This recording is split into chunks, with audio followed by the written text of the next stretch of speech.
반갑습니다. 세영교회는 오늘까지 해서 한 3번 정도 방문한 것 같습니다. 물론 그 이전에 2번의 방문은 예배 때 같이 참석한 것은 아니었고 전전 총장님이셨던 유석성 총장님을 모시고 아마 지방회였던 것 같아요. 그래서 여기서 행사가 있어서 방문을 했었고, 그리고 2번째는 지금 총장님이신 이제 황덕형 총장님을 모시고 제가 방문했던 기억이 납니다. 3번째 방문하게 돼서 특별히 교사대학으로 여러 선생님들을 만나보고 만나 뵙고 말씀을 전하게 돼서 기쁜 마음 금할 수 없습니다. 개인적으로는 담임을 맡고 계신 송 목사님하고는 학창 시절 같이 보냈고 저보다는 2년 선배님이세요. 가깝게 지냈던 목사님이셔서 감흥이 좀 남다르다고 말씀을 드리고 시작을 하도록 하겠습니다. 오늘 루터와 그의 길이라고 하는 제목으로 루터에 대해서 좀 생각을 해보려고 합니다. 교사대학인데 왜 루터냐? 요즘 우리가 많이 고통을 받고 있죠. 이제 2년을 넘어서 3년째 고통을 받고 있는데 뭐 때문에 고통을 받고 있죠? 코로나 감염병입니다. 따지고 보면은 늘 감염병은 있어 왔어요. 우리 현대 한국 우리만 따져도 뭐 멀리 갈 곳 없이 노무현 대통령 때는 뭐가 왔죠? 사스가 왔죠. 이명박 대통령 때는 신종플루가 왔습니다. 그리고 박근혜 대통령 때는 메르스가 왔죠. 그리고 문재인 대통령 때는 코로나19가 왔죠. 앞으로 또 새로운 대통령도 또 당선됐지만 어떤 감염병이 올 줄 모릅니다. 역사를 살펴보면은 감염병은 인간의 역사에서 떨어져 본 적이 없어요. 기원 후 2, 3세기, 서기 2, 3세기 정도의 로마에 감염병이 번집니다. 천연두라고 알려져 있어요. 그 후로 로마의 인구가 3분의 1이 죽어요. 그것 때문에 어떤 변화가 생기냐면은 종교계의 변화가 생깁니다. 그 전까지는 대부분 제사장이 주로 있는 의례 예배, 제사 예배였어요. 제사 종교가 많았죠. 근데 감염병이 번지니까 그분들은 다 어떻게 했을까요? 고관대작들, 제사장들을 중심으로 해서 높은 성직 위치에 있던 분들은 싹 도망갑니다. 그때 어떤 종교의 교인들이 남아서 병에 걸린 사람들을 치료해주고 죽은 사람들을 장사 지내는 사람들이 있습니다. 그 사람들을 파라볼라레이라고 불렀는데 그리스어로 위협을 무릅쓴 사람들이란 이름으로 불렸습니다. 그들이 누구냐면 기독교인들이었어요. 그 후에 종교가 바뀝니다. 로마 황제를 기점으로 해서 사람들에게 제2제사 예배를 중심으로 했던, 예배가 아니라 제사를 중심으로 했던, 종교 의례를 중심으로 했던 그들의 예배가 사랑을 실천하는 기독교로 바뀌게 됩니다. 큰 감염병 또 하나가 생겼죠. 14세기에 그 당시 유럽 인구의 3분의 2를 절멸케 했다고 합니다. 기록에 따라서 다르지만 적게는 2,500만부터 많게는 7,000만까지 많은 사람들을 절멸케 했던 중세 유럽의 질병이 있죠. 감염병이 있죠. 뭐죠? 페스트라 불리는 흑사병입니다. 이 세균에 감염되면은 피부색이 검붉은 갈색이 되면서 죽어간다고 해서 흑사병으로 불리죠. 흑사병의 여파는 한 세대 지나서 16세기까지, 15세기, 16세기까지 영향을 끼치게 됩니다. 그 15세기 말과 16세기 초중반에 어떤 일이 생겼냐면 독일을 중심으로 종교개혁이 일어나게 되고 그 종교개혁의 핵심에 누가 있었냐? 마르틴 루터가 있습니다. 스빙글이라고 하는 종교개혁가는 본인 스스로가 패스트에 걸릴 정도였어요. 루터 역시도 패스트와 뗄 수가 없습니다. 큰 감염병은 지나갔지만 잔 패스트 유행이 계속 반복됐기 때문에 루터 같은 경우는 그의 형제도 패스트로 잃을 정도였습니다. 또 세 번째, 19세기 말에 큰 감염병이 돌게 됩니다. 아시아를 중심으로 돌게 돼요. 그때는 주로 장티푸스, 콜레라 같은 수인성 감염병이었습니다. 우리나라만 해도 한 해에 20만 명 이상이 죽어갈 정도로 큰 충격이 있게 됩니다. 그때도 큰 변화가 생깁니다. 한반도에. 해외 의료 수업을 받았던 많은 선교사들이 의료 선교사로 들어와서 그 당시 한국에 교회를 세우고 교회뿐만 아니라 병원을 세우고 질병을 치료해주기 시작합니다. 그래서 전통 종교에 빠져 있었던 그 당시 병이 도니까 장안에서 치료할 수 있는 유일한 방법은 그 질병들을 쥐가 옮긴다고 해서 고양이 그림을 그려놓는 게 그들의 치유법이었어요. 방법을 모르잖아요. 세균도 모르고 바이러스도 모르고 도대체 병이 와 사람들은 하루에도 수천 명씩 죽어가는데 이걸 어떡할까? 그래서 곳곳에 장안 고석에 음습하고 쥐가 많이 나올 즈음에는 고양이 그림을 그려부숴 묻히는 것이 그들의 치유 방법 전부였습니다. 사람이 그거로 해결되진 않죠. 그때 선교사들이 운영하던 병원에서 약을 주고 치료약을 주면서 사람들을 고치기 시작하죠. 그래서 19세기 말에 유행어처럼 장안에 이런 말이 돕니다. 뭐하러 죽냐? 예수병원 가면 살 수 있는데. 그것이 한국 종교의 변화를 회하는 하나의 계기가 됩니다. 또 100여 년이 흘렀죠.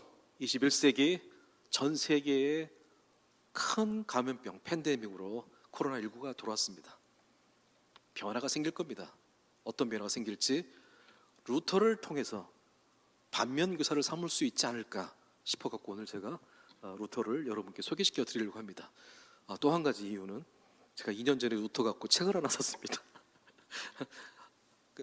그 책에 있는 내용뿐만 아니라 교사들에게 필요한 내용들, 또 코로나 환경에 필요한 이야기들을 오늘 한번 여러분과 함께 나눠보고자 합니다. 넘겨주시죠. 오늘은 차례가 루터의 연보, 그리고 중세의 끝에선 불안한 영혼, 불안의 중심에서 신을 만난 루터, 그리고 무엇을 위한 개혁인가, 요 네 꼭지로 여러분들과 함께 은혜를 나눠보고자 합니다.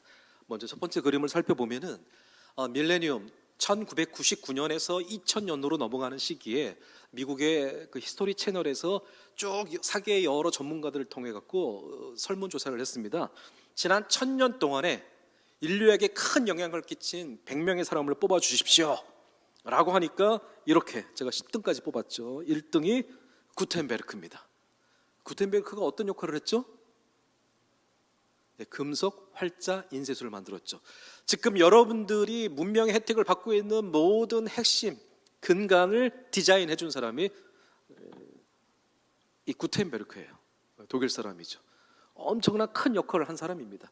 지난 1000년 동안에 인류에게 가장 큰 발명품이 있다면 그 발명품도 역시 구텐베르크의 금속 활자로 평가받고 있습니다. 물론 그보다 거의 한 세기에 앞서서 우리나라에서 금속 활자를 발명했긴 했지만 역사에서는 금속 활자 발명자로 구텐베르크를 기억합니다. 왜? 확산과 쓸모에서 기술은 우리가 먼저 개발을 했지만 폭넓게 쓰는 데는 구텐베르크의 활자 인쇄술이 더 폭발적이었기 때문에 그렇습니다.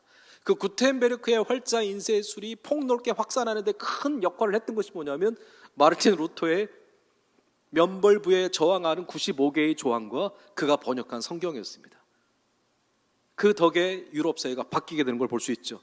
2번은 아이작 뉴턴입니다. 고전 물리학의 아버지라 불리는 아이작 뉴턴. 3번이 마르틴 루터입니다. 4번이 찰스 다윈, 5번이 윌리엄 셰익스피어, 그리고 6번이 콜럼버스, 7번이 막스, 8번이 아인슈타인, 9번이 코페르니쿠스, 10번이 갈릴레이. 대부분 보면 공돌이들이 많죠. 인류 역사에 공돌이들의 역할이 적진 않습니다. 이렇게 순서를 따져보면 루터의 순위가 생각보다는 높죠. 여러분들이 생각하는 것보다 높을 거예요. 그냥 한 종교의 개혁가 아닌가라고 생각할 수 있는데, 그렇다면 좀 순위로 밀려야 될 것 같은데 다윈보다, 셰익스피어보다, 콜럼버스보다 더 위에 있어요. 저렇게 따지면 구텐베르크와 아이작 뉴턴은 공돌이들이죠. 이과란 말이에요. 문과 중에서는 1등입니다. 지난 1000년간, 물론 서구 중심적이긴 해요. 미국에서 조사한 설문이고 서양 사람들한테 물어봤으니까. 그래서 3위를 차지했다는 얘기는 대단한 순위입니다. 왜 이런 일이 생겼을까? 마르틴 루터는 한 종교의 개혁만 앞장선 사람이 아닙니다. 루터의 개혁으로 인해서 어떤 일이 벌어지냐 하면은 근대 새로운 유럽이 열려요. 지금 유럽 사람들의 문명의 모습을 디자인한 것이 누구냐면 루터예요. 루터 때문에 독일이 유럽의 주 무대로 올라서게 됩니다. 그래서 하나의 종교에만 특정되지 않고 그 사회 전반을 바꿨다고 해서 그를 3위의 위치에 올려놓은 거예요. 여러분, 루터의 개혁을 우리는 종교개혁으로 부릅니다. 근데 본 무대에 가면, 유럽에 가면 루터의 종교개혁은 종교개혁이라 부르지 않고 리포메이션, 독일어로는 레포르마치온, 그냥 개혁이라 불립니다. 한 시대, 한 세대, 한 사회를 완전히 바꿔버린 거예요. 무엇이 그로 하여금 이 사회 전체를 바꾸게 만들었는가? 오늘 우리가 함께 고민해야 할 부분입니다. 루터는 또한 이 교사 대학들하고도 매우 밀집한 관계가 있습니다. 루터 이전의 대학들은 주로 귀족 학교들 혹은 교회에 속해 있는 종교 학교들이었습니다. 무슨 얘기냐?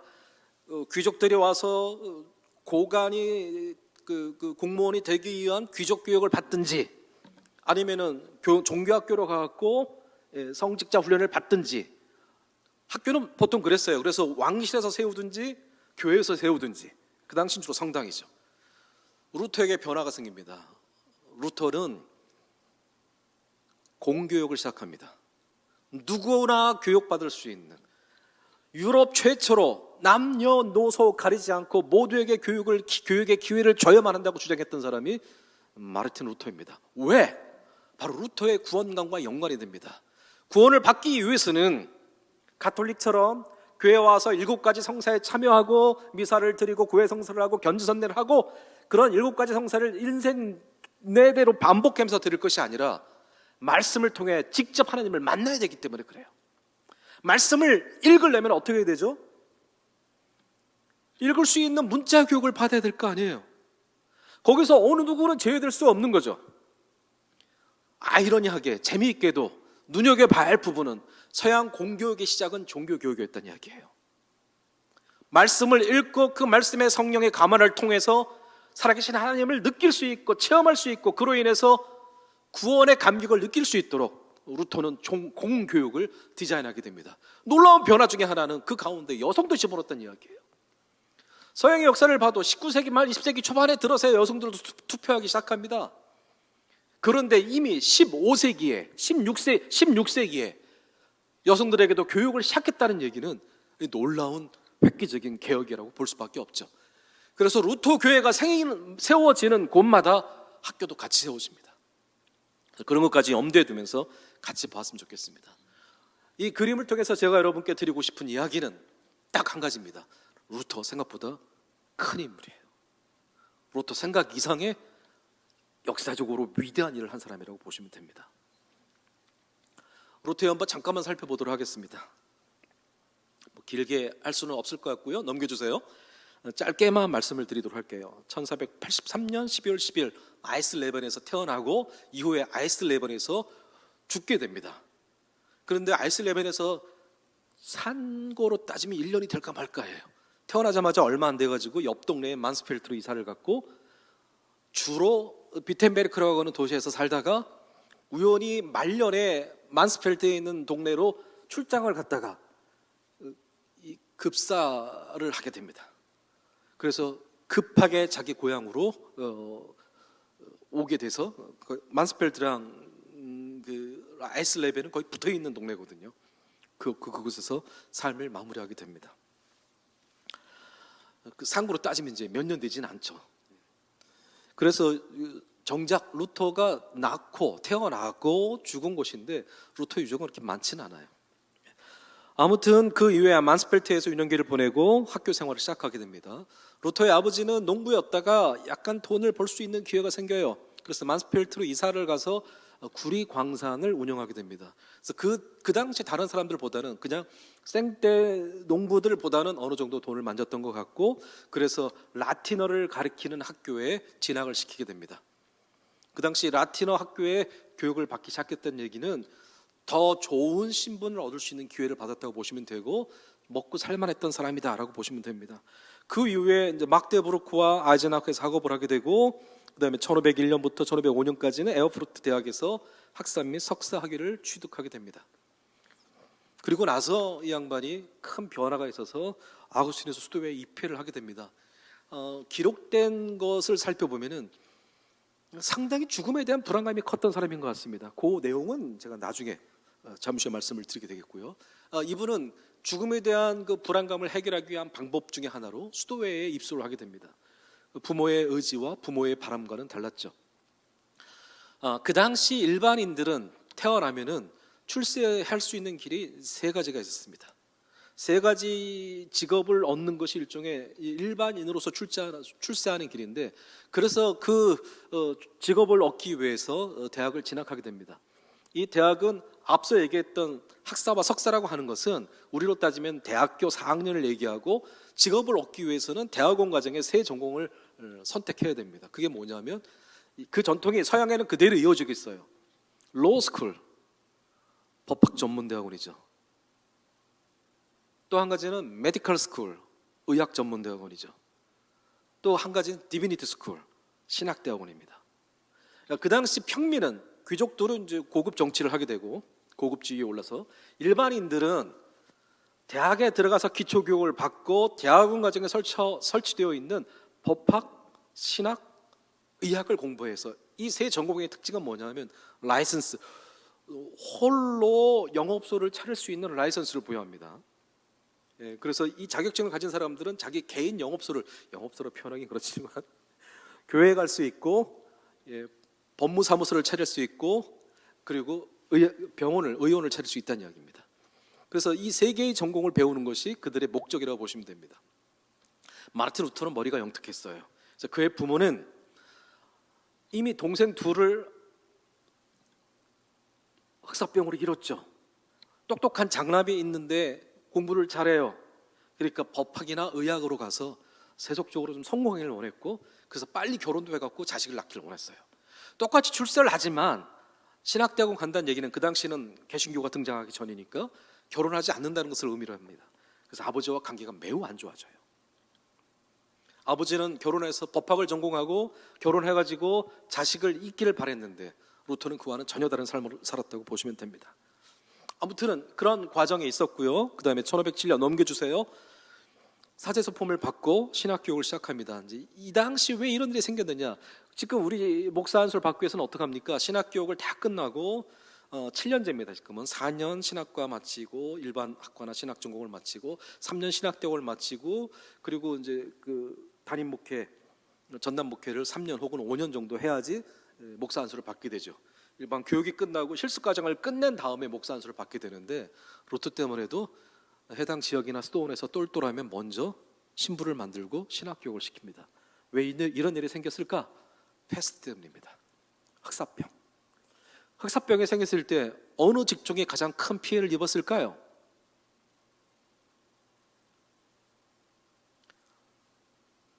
기록에 따르면 3분의 1 정도가 죽었다고 제가 말씀을 드렸죠. 여러 가지 기록을 검토를 해서 역사학자들이 통계를 낸 겁니다.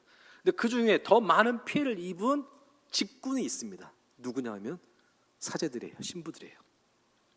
영국 같은 경우만 해도 50% 이상 죽은 기록들이 나옵니다. 왜 그랬을까요? 그 당시는 그리스도교, 기독교 보편국가입니다.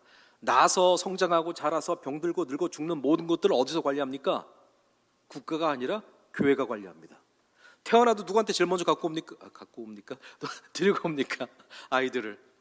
영세를 받기 위해서 신부들한테 데리고 옵니다.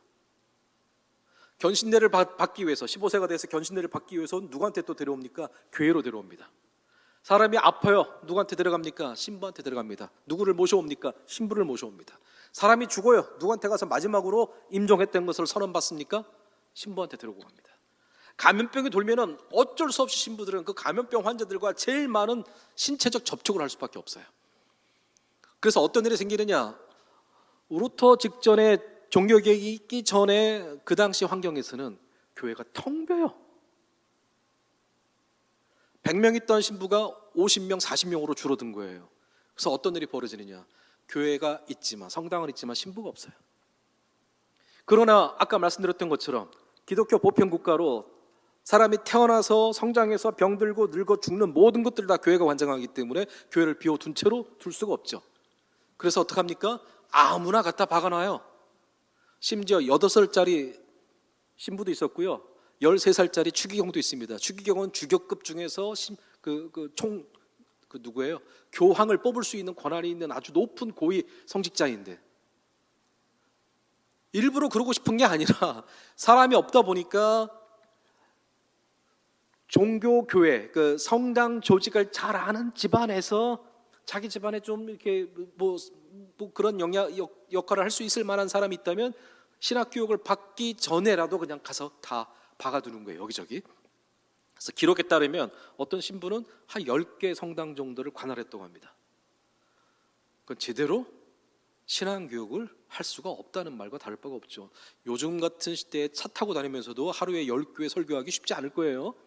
그 당시 아무리 말 타고 다녀도 어렵다는 얘기입니다. 그러니까 몇 교회 외에는 아예 그냥 방치해뒀다고 볼 수 있을 정도입니다. 이런 상황들이 종교 개혁을 만들 수밖에 없었던, 종교 개혁이 생길 수밖에 없었던 원인이라고 보시면 됩니다.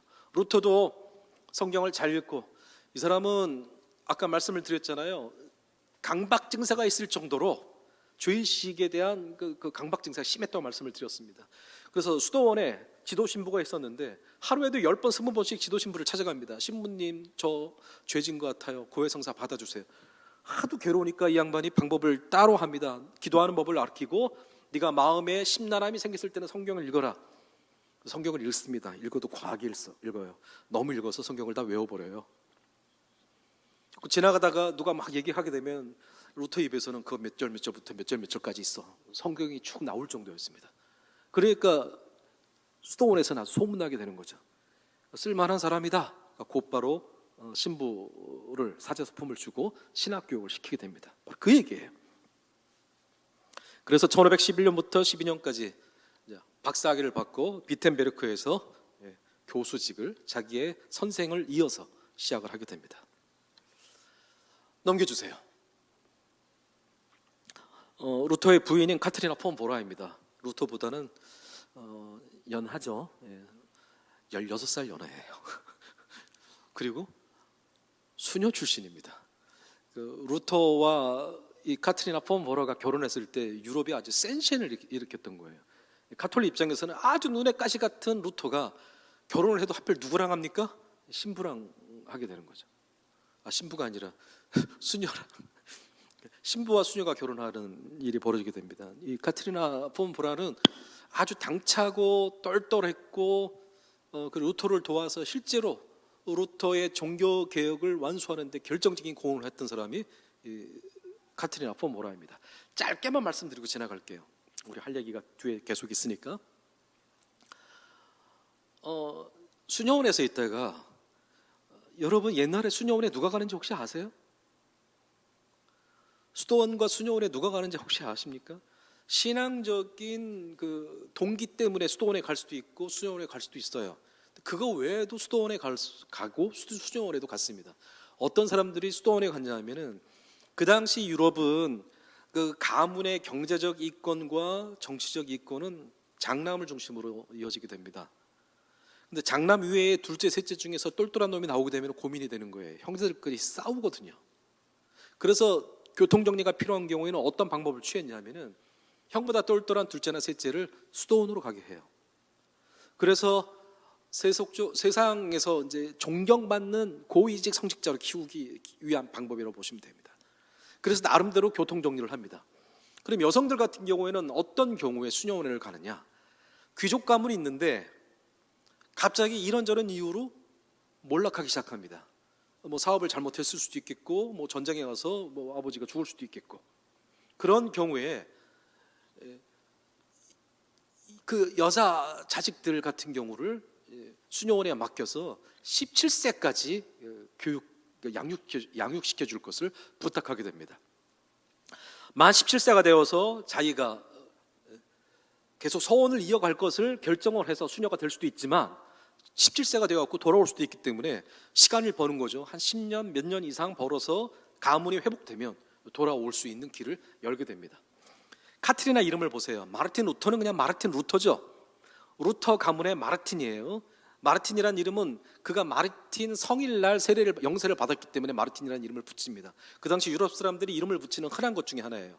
1년 내내 다 성인이 있습니다. 1년 365일 성인들이 있는데, 그날 태어난 성인의 이름을 붙이는 경우가 대부분이었다고 보시면 됩니다.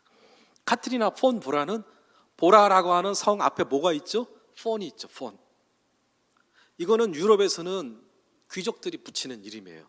보라는 뭐냐면 지역 이름입니다. 이 이야기는 뭐냐면, 폰 보라는 보라 지역의 귀족들이란 뜻이에요. 이 얘기를 봐서 카트리나 폰 보라, 루터의 아내가 수녀가 된 것은 몰락한 집안이 몰락했기 때문에 수녀가 되었다고 볼 수 있습니다. 그러다가 루터가 종교개혁을 일으킬 때 루터의 책을 보고 이 수녀 서원을 하고 수녀의 역할을 수행하고 있었던 폰 보라가 루터에게 편지를 보내게 됩니다. 이 수녀원에는 열 몇 명 정도의 수녀들이 있는데 당신의 종교 개혁에 동참하고 싶습니다. 도와주십시오. 그래서 루터가 꾀를 짜내요. 그래서 보급품을 싣고 왔다 갔다 하는 사람을 깨워서 돈 몇 푼을 줬겠죠. 당신들 나올 그 물건을 납품하고 나올 때는 수녀들을 좀 실어서 왔으면 좋겠다. 그때 이제 그 청우통에 싣게 됩니다. 청우라고 아주 썩으면 냄새가 무진장 많이 나는, 우리로 따지면 청국장 통에다가 실은 거죠. 거기다 수녀들을 한 열댓 명 싣고 이제 마르틴 루터가 있는 고향에 마르틴 루터가 있었던 비텐베르크 도시로 끌고 오게 됩니다. 그래서 고향에 있고 가족들이 살아있는 수녀들은 다 집으로 돌려보냈고 남은 수녀들은 하나씩 결혼을 시키게 됩니다. 이때 카트리나 폰 보라에도 짝을 하나 찾아주게 돼요. 반백, 그러니까 뉴른베르크인가 아무튼 저쪽 그 동네 남쪽 동네 출신의 귀족 자제에게 결혼을 할 것을 전제로 교제를 하기 시작합니다. 그러나 결혼 승낙을 받으러 갔다가 실패하고 말죠. 아무것도 없는 그 수녀 출신 여자를 신부로 받아들일 수가 없었던 거죠. 그래갖고 루터는 계속 고민이 돼갖고 이 카트리나에게 결혼을 시키기 위해서 많은 사람들을 소개시켜 줍니다. 그러다가 카트리나 폰 보라가 루터에게 한마디 하죠. 왜 마음에 안 드는 사람들을 계속 소개시켜 줍니까? 저 싫어요. 저를 결혼시키고 싶으면 당신과 합시다. 500년 전에 루터에게 청혼했던 여자분이세요. 지금 독일에서도 카트리나 폰 보라에 대한 재발견이 이루어지고 있습니다. 500년 전의 여성치고는 매우 진취적이었고 역동적이었고, 아무튼 그 이후에 루터를 도와서 루터가 종교개혁을 수행하는데 아무런 어려움을 느끼지 않도록 철저히 도와주는 사람이 이 카트리나 폰 보라예요. 루터도 처음부터 좋아했던 건 아니에요. 결혼해갖고 루터의 기록을 보면 어떤 말까지 나오냐면은 아침에 눈을 뜰 때마다 나는 머리가 긴 마녀를 만난다 라고 얘기할 정도로. 왜냐하면 카트리나 폰 보라가 아주 잔소리가 심했거든요. 이거 해라 저거 해라, 이거 하면 안 된다 저거 하면 안 된다. 그러다가 마지막에 가서는 어느 나라와도 바꿀 수 없는 나의 사랑 카트리나라고 얘기할 정도로 카트리나에 대해서 깊은 사랑을 고백하게 됩니다. 아무튼 이 정도만 말씀을 드리고 넘어가도록 할게요. 넘겨주세요. 카트리나 폰 보라는 이제 루터가 죽고 나서 얼마 되지 않아서 이제 루터를 따라서 죽게 됩니다. 인생이 그때 또 살던 비텐베르크 동네에 흑사병이 돌아서 흑사병을 피해서 다른 동네로 가다가 마차에서 떨어져가지고 크게 다치게 되고 그 후유증으로 루터가 죽은 지 한 4년밖에 더 못 살고 따라서 죽게 됩니다.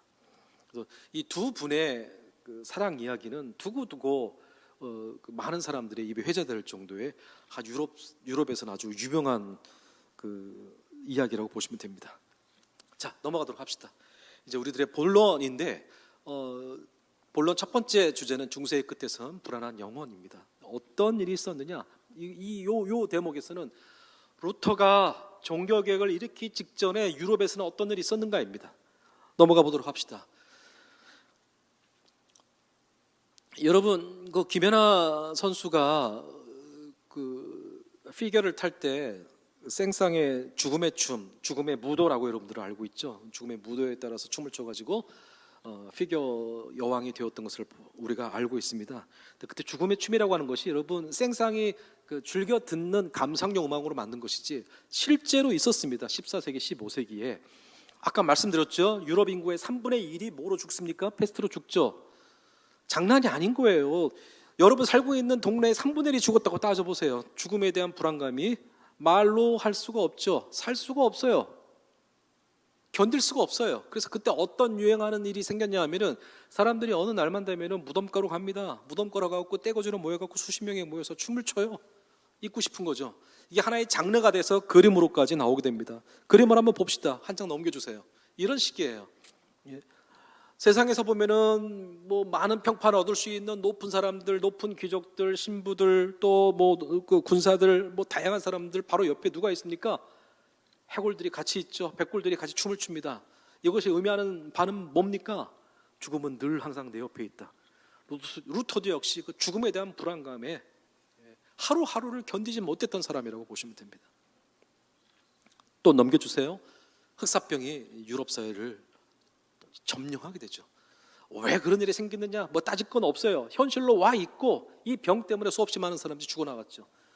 코로나19도 지금 우리 21세기의 인류가 의학, 과학이 많이 발달해서 이 정도이지, 이게 만약 100년 전에 생겼으면은 흑사병 저리 가라였을 겁니다. 여러분, 스페인 독감, 20세기 초반에 스페인 독감이 줄잡아 5천만 명에서 1억 명 가까이를 희생시키잖아요. 아까 말씀드렸던 19세기 말에 콜레라 때문에 수백만 명이 죽어요.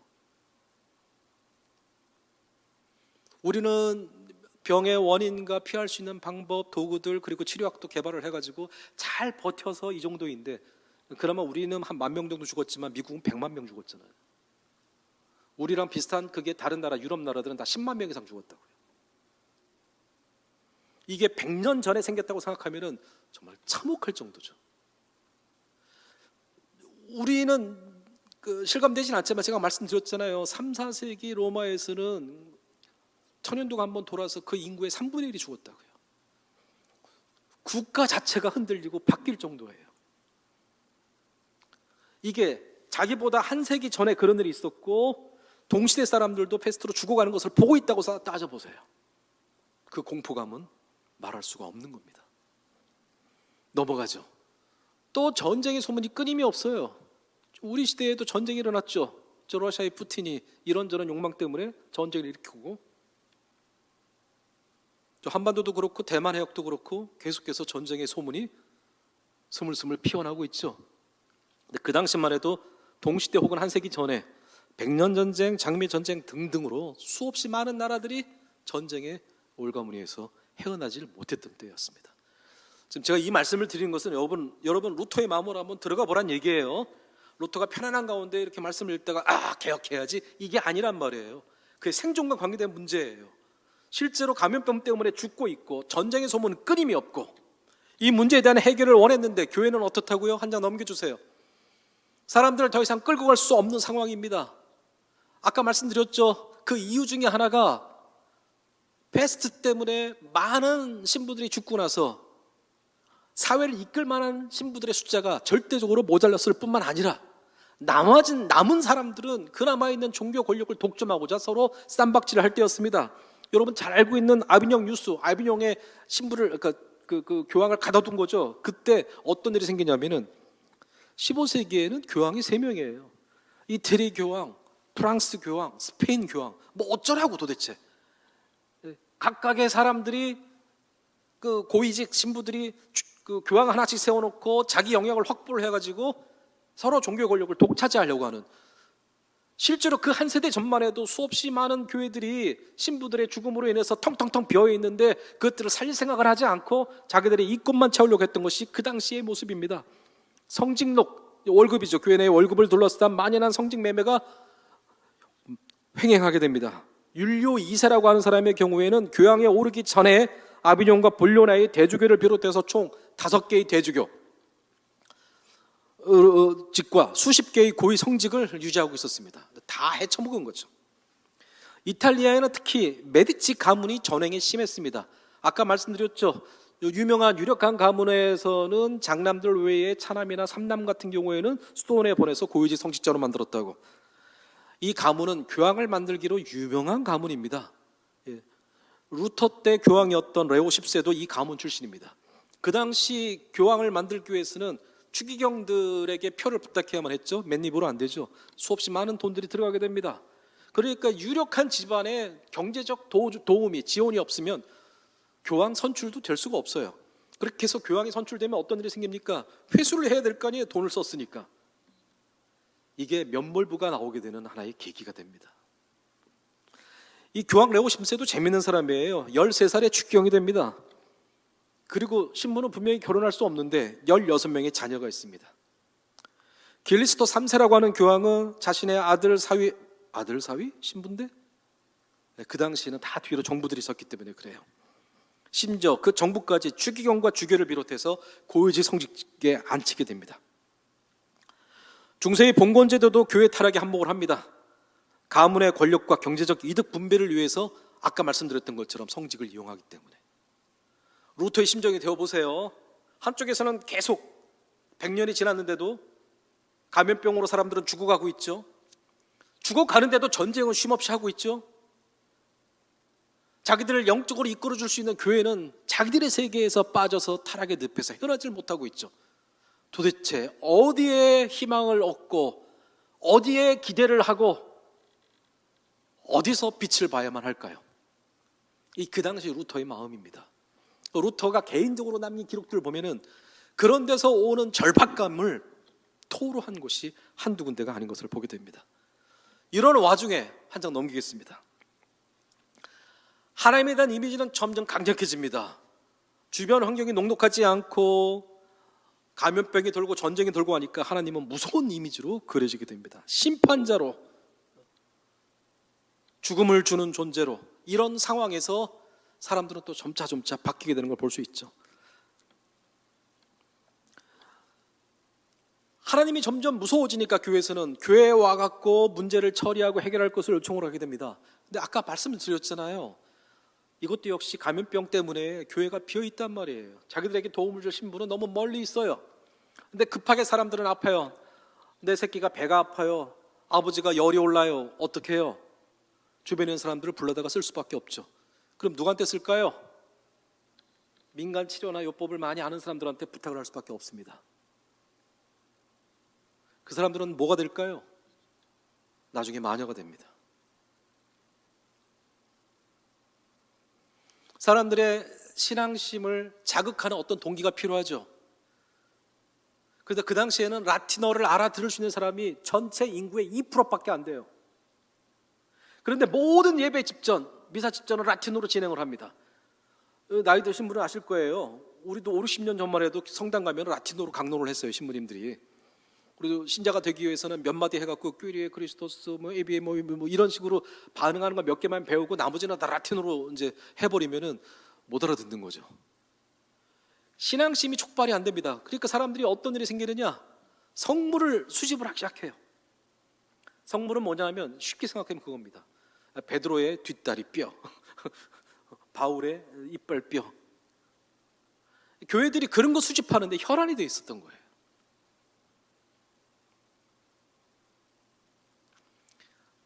그런 환경에 루터가 성장하고 있었던 겁니다. 넘어갑시다. 그런 중심에서, 그런 불안의 중심에서 루터는 그 당시 많은 사람들이 선택했던 세속적 출세의 길이 아니라 하나님을 선택하는 길을 하게 됩니다. 봅시다. 첫 번째, 루터가 만난 것은 성경입니다.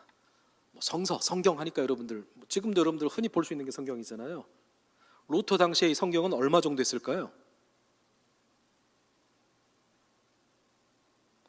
루터 당시 성경의 가격은 500굴덴입니다. 500굴덴.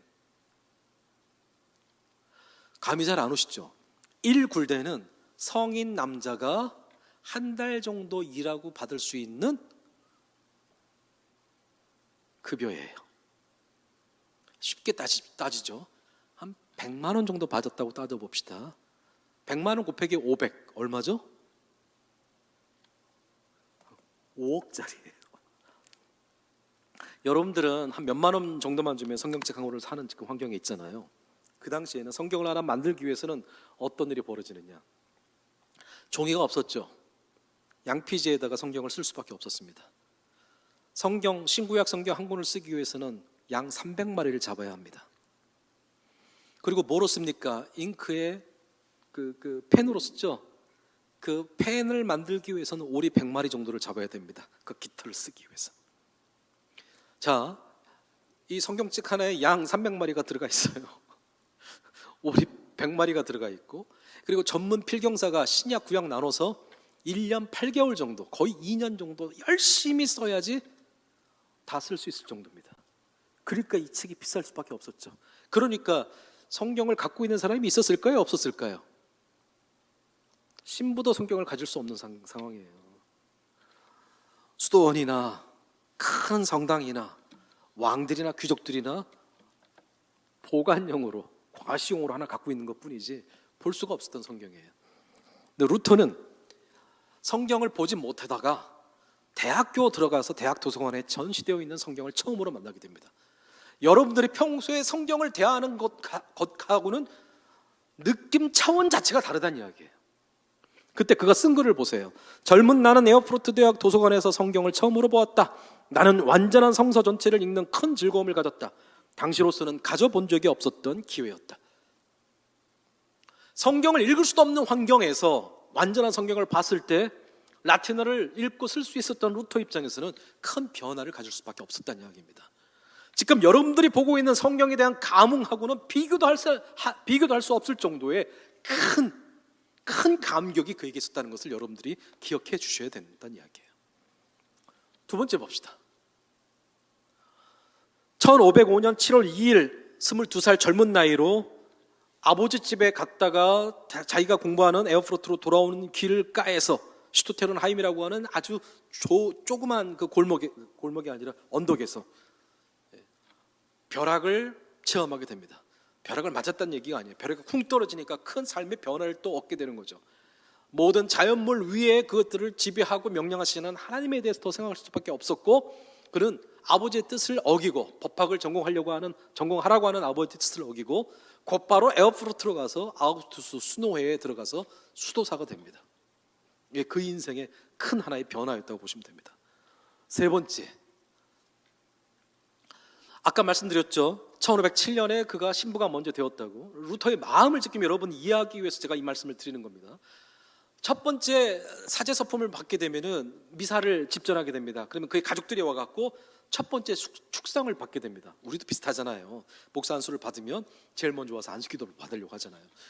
제일 싱싱했을 때가 이제 그 효과가 제일 크다고. 이 전통은 유럽도 마찬가지였던 것 같아요. 루터는 그것도 쉽게 처리하지 못했던 사람이에요.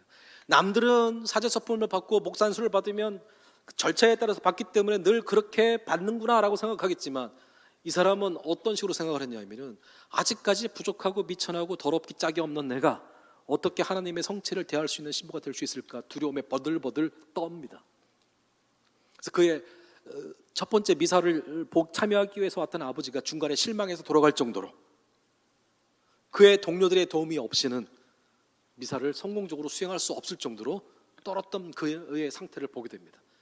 그러니까 어떤 인물인지 아시겠죠? 매사가 신중했고 신실했고 예민했고 조심스러웠어요. 그 예민함이 자기 이익에 대한 예민함이 아니라 영적인 세계에 대한 예민함이었다고 보시면 됩니다. 넘겨주세요. 하나 더 넘겨주세요. 그러다가 그가 머물고 있었던 아우구스티누스 수도회의 조그만 탑 속의 방에서 성경을 읽다가 큰 경험을 하게 됩니다. 제가 루터의 그 전집의 서문을 보는데 깜짝 놀랐어요. 그 내용 중에 일부분을 여러분과 함께 읽어보려고 하는데, 어떤 내용이 있냐면은 하나님의 의라고 하는 단어를 들을 때마다 나는 그것이 너무 힘들었다는 얘기를 해요. 근데 그 얘기를 어떤 식으로 얘기를 하냐면은 이렇게 적혀 있어요. 나는 하나님의 의라고 하는 단어를 너무 법리적으로, 문법적으로, 사상적으로만 교육을 받았습니다. 하나님의 의라고 하는 것은 그의 기준에 맞는 삶을 사는 것을 이야기하는데, 그래서 의라고 하는 단어를 들을 때마다 나는 엄청난 죄의식에 빠져 살 수밖에 없었습니다. 그래서 나는 그러한 죄의식을 나에게 던져주는 하나님을 어떻게 표현하고 있냐면 Ich habe diesen Zorschen Gott gehasst. 핫센이라고 하는 동사를 썼어요. 핫센은 영어로 hate입니다. 저주합니다. 무슨 얘기냐? 루터는 진지했다고 말씀을 드렸죠. 대부분의 신앙인들이 루터처럼 진지했으면 좋겠어요. 자기는 마음의 영혼의 평화와 행복을 위해서 신앙생활을 선택했는데, 신부들은 자기들한테 하나님의 의에 맞춰서 삶을 살아가라고 얘기를 합니다. 하나님의 의에 산다는 얘기는 자기가 갖고 있는 지식으로 따지면 하나님의 기준에 맞추는 거예요. 따져본다면 여러분들 부모님 기준도 잘 못 맞춰 살잖아요. 하물며 하나님의 기준에 맞추러 살려고 하니까 힘들어 죽겠죠. 이런 생각을 안 하니까 마음에 부담이 없는 거예요. 교회 골백번 나와도 그냥 나오라고 하니까 왔다 갔다 하니까 마음에 아무런 부담이 없는데, 루터처럼 매 순간 절박감에 예민함에 성당에 나오고 교회에 나오는 사람들 입장에서는 하나님의 기준에 맞춰 살려고 하니까 괴롭고 힘들죠. 아니 신앙생활이라고 하는 것이 자유를 줘야 될 텐데 자유는커녕 하나님을 생각할 때마다 나는 이렇게 고통스럽고 힘들지? 그 얘기예요. 그 이야기가 루터 이야기에도 그대로 써 있습니다.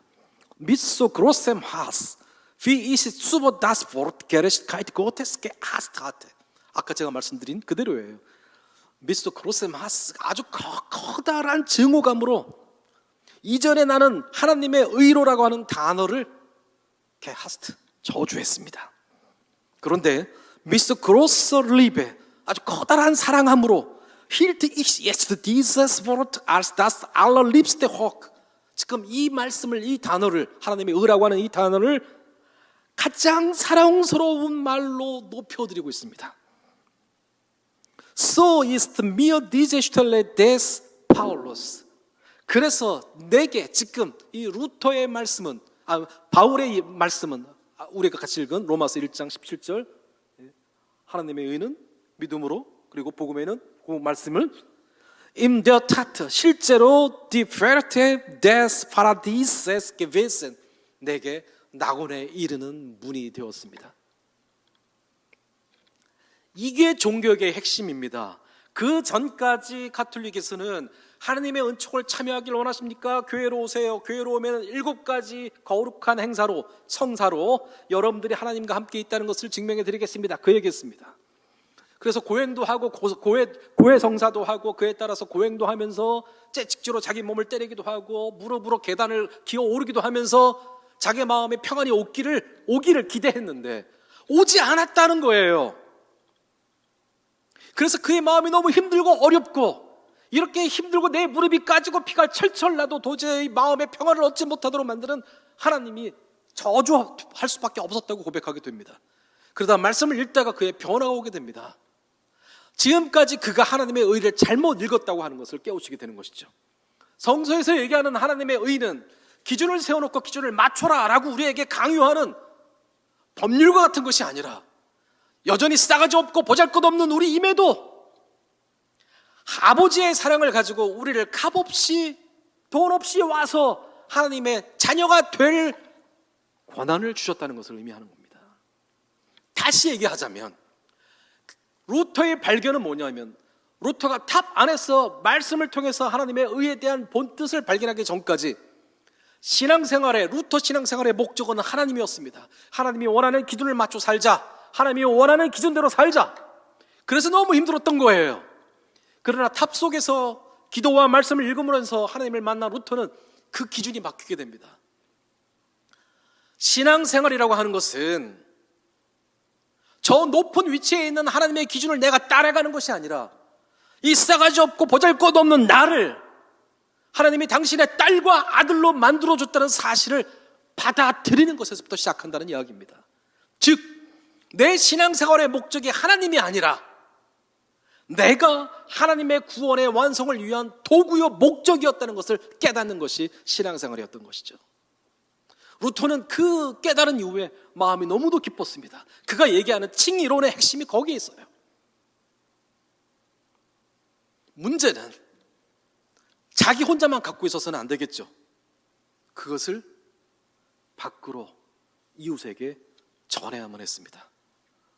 넘기도록 하겠습니다. 무엇을 위한 개혁인가? 넘기죠.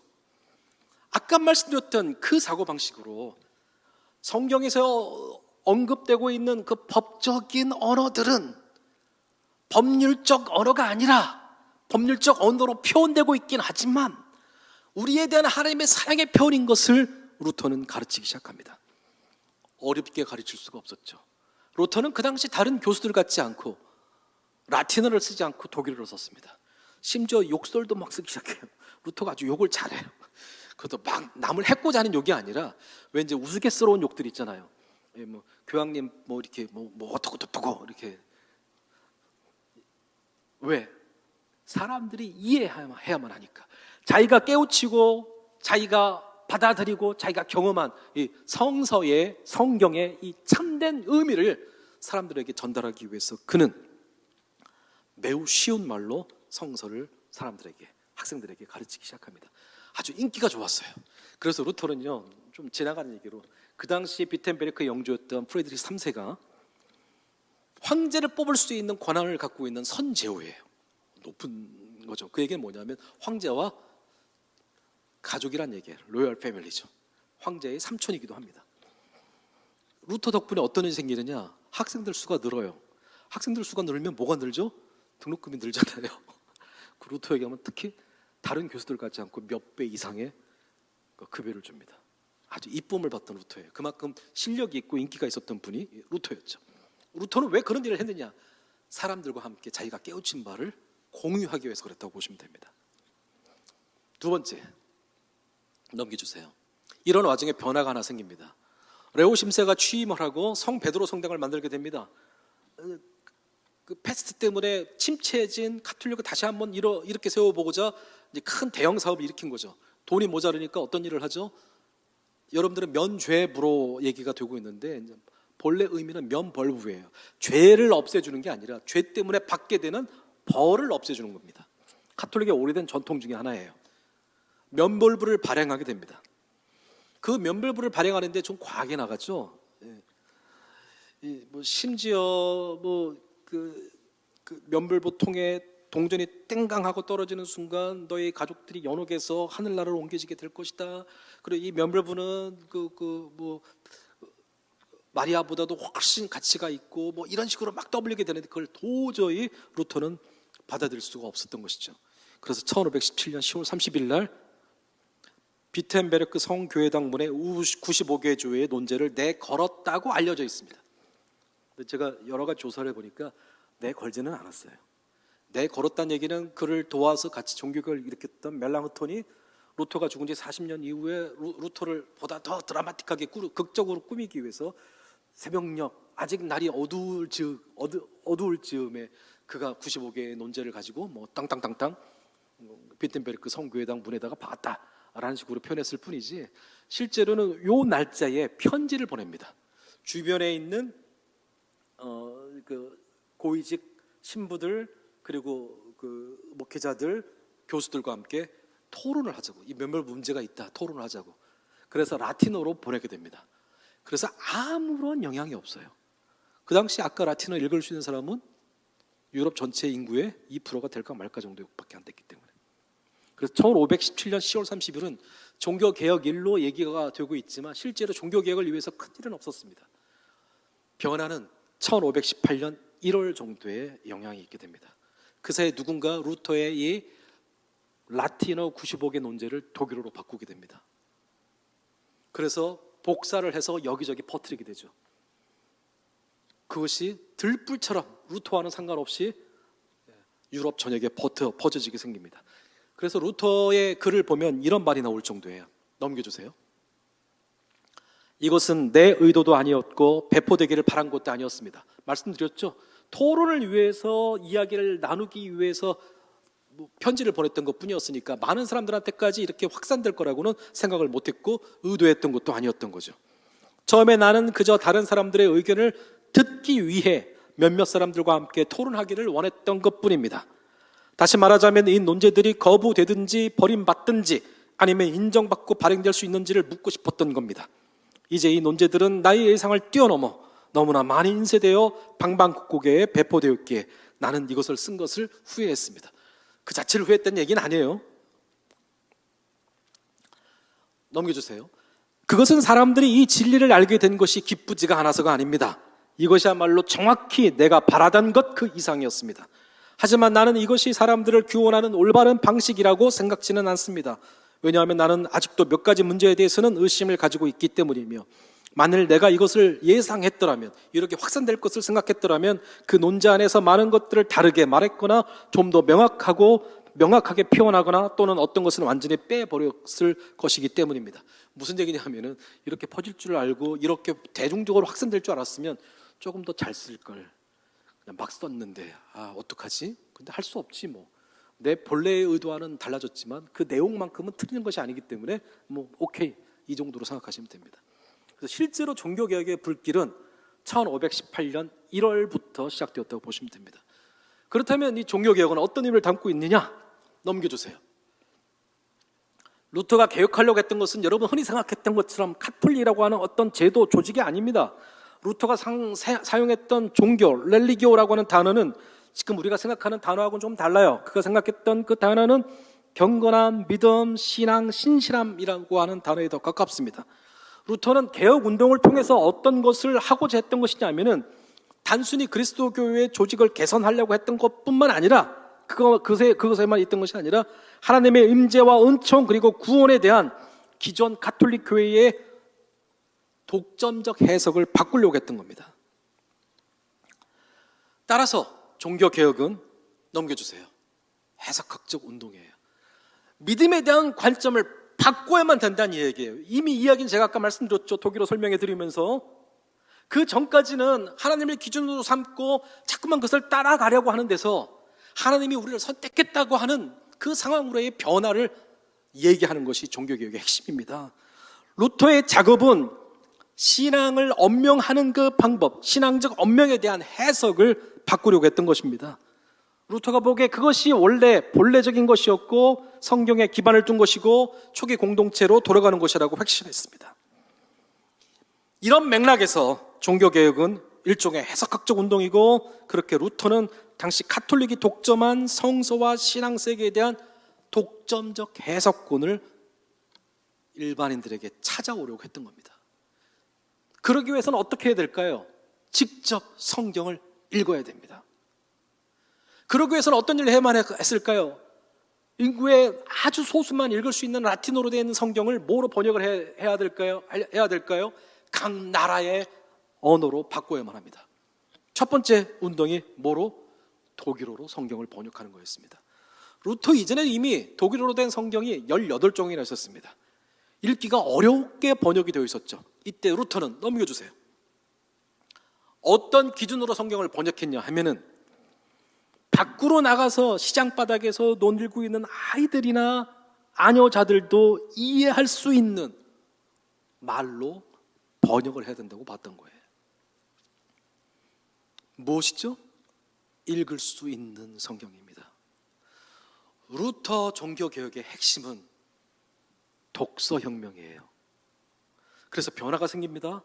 구텐베르크의 도움으로 루터가 성경을 번역할 때는 루터 성경의 가격이 앞서 얘기했던 성경이 500굴덴이었는데 1.2 혹은 1.5 굴덴으로 떨어집니다. 한 150만 원 정도 주면 성경을 살 수 있어요. 그 당시에 구텐베르크의 금속 활자술이 더 확산되어 있었고 중국에서 중동을 거쳐 유럽으로 종이 만드는 법이 전수됐습니다. 그래서 책을 만드는 가격이 뚝뚝뚝뚝 떨어지게 됩니다. 5억이나 돼야지 줄 수 있었던 성경을 100만 원 남짓 더 투자하면 살 수 있게 됩니다. 어떤 일이 생기느냐? 루터의 성경은 초판이 완판될 뿐만 아니라 몇 년 지나니까 한 집 걸로 하나씩 성경을 갖게 됩니다. 문제가 생기죠. 성경을 갖고 있는데 읽을 수 없으니 어떤 일이 생겨요?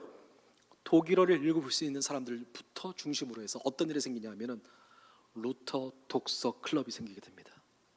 우리 구역 모임 모이듯이 사람들이 그룹으로 모여서 성경을 읽을 수 있는 사람들이 성경을 공중 앞에서 같이 읽으면서 은혜를 받기 시작합니다. 이게 종교개혁이 성공하는 핵심이에요. 그 루터는 보다 더 많은 사람들이 성경을 읽도록 하기 위해서 아까 제가 서두에 말씀드렸던 것처럼 루터 교회를 세우는 곳마다 학교를 같이 세웁니다. 그래서 그들에게 글을 가르치고 성경을 읽을 수 있는 역량을 키워줍니다. 이것이 17세기까지만 해도 아시아권에 비해서 한참 모자랐고 떨어져 있었던 유럽이 18세기, 19세기, 20세기 들어서 지구를 지배하는 위치까지 올라가게 되는 계기가 됩니다. 빠르게 유럽의 수준이 올라가게 되죠. 종교개혁이라고 하는 것이 갖고 있는 그 배경의 의미가 바로 여기에 있습니다.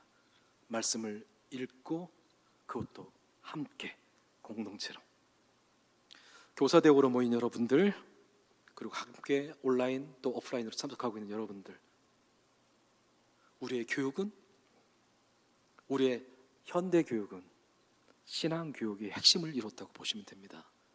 교회 교육이 세속 교육을 따라가는 것이 아니었고 교회 교육이 세속 교육을 이끌었다고 보시면 됩니다. 왜? 말씀을 읽고 말씀을 함께 읽는 것을 통해서 구원의 자리에 들 수 있었기 때문에 그렇습니다. 따라서 어떤 일보다 교회에서 우리 학생들에게 성경을 가르치고 또 함께 고민하고 함께 중보하는 교사의 자리는 너무너무 중요하고 너무너무 무게감이 큽니다. 여러분들은 정말로 좋은 일을 하고 계셨고 하고 계시고 또 하실 겁니다. 그러기 위해서라도 말씀에 더욱 집중하시고 학생들과 더불어 공동체와 더불어 말씀 읽는 일의 확산을 통해서 루터의 종교개혁 정신을 세연교회를 통해서도 이어가시기를 주님의 이름으로 축원드립니다. 기도하겠습니다.